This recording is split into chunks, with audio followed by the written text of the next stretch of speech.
Salut à tous. Alors, cette vidéo devrait être assez courte. Je voulais vous présenter une méthode qui, je pense, m'a énormément permis de progresser sur les exercices. Et cette méthode, elle me semble pertinente que vous soyez déjà très bon ou que pour le moment, vous ne soyez pas encore très bon. Alors, voici la méthode dont il s'agit. En fait, mon principe de départ, c'est de se dire, euh, on n'a qu'une heure de colle de maths par semaine quand on est en MPSI, MP, mais dans d'autres filières, ça peut être toutes les 2 semaines. Et en fait, c'est pas assez. C'est pas assez comme entraînement, 1 heure par semaine pour un exercice comme celui-ci.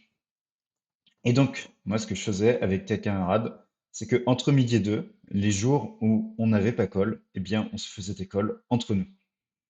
Euh, Ce que je disais, c'est que c'est bien pour ceux qui ne sont pas très bons en maths, puisque ça va enfin, pas très bon en prépa, c'est relatif, hein. Pas très bon, ça veut dire dans les moins bien classés, mais c'est pas parce que vous êtes dans les moins bien classés dans votre classe que vous n'êtes pas très bon, hein. Qu'on s'entende bien là-dessus. Mais si vous n'êtes pas dans les meilleurs de votre classe, eh bien ça va vous permettre de vous entraîner avec peut-être des personnes un peu plus fortes et prendre leurs conseils. Et réciproquement, si vous êtes dans les meilleurs, ça va aussi être utile. Euh, Moi, j'étais plutôt dans les mieux classés et ça m'a été très utile parce que en fait, les gens qui me posaient des questions, le fait d'avoir ces questions-là, qui étaient souvent des questions que je ne m'étais pas posées, me donnait des axes de réflexion et me permettait de m'améliorer en disant: «Ah, mais oui, il a raison de questionner cette hypothèse. Moi, je me la suis pas questionnée.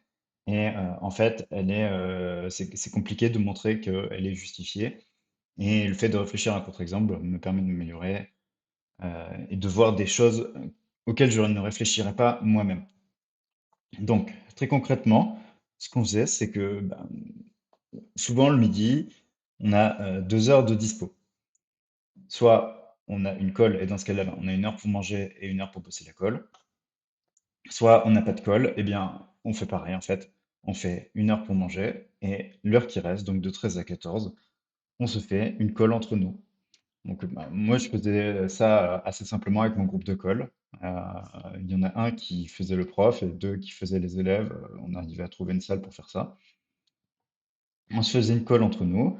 Donc, quelqu'un choisissait un exercice qu'il avait bien aimé et que l'autre n'avait pas vu. Donc, souvent un exercice qui n'était pas dans la liste de TD ou un exercice de la liste de TD mais que personne n'avait corrigé. On y réfléchissait ensemble, mais vraiment en mode colle. Et comme ça, il y a une personne qui posait des questions et l'autre critiquait le raisonnement, même s'il n'avait pas la réponse.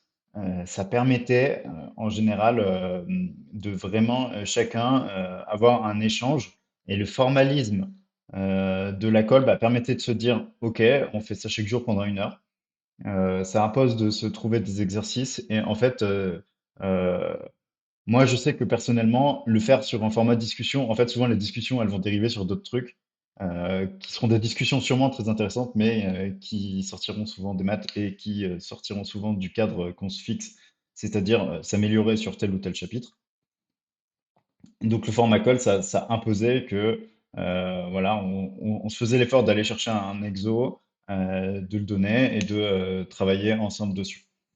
Et après, bah, soit tout le monde est sur le même exo, mais il y en a un qui réfléchit aux arguments de l'autre, soit on peut carrément dire donc à 3 élèves, un qui fait le prof et deux qui vont donc avoir deux exercices différents.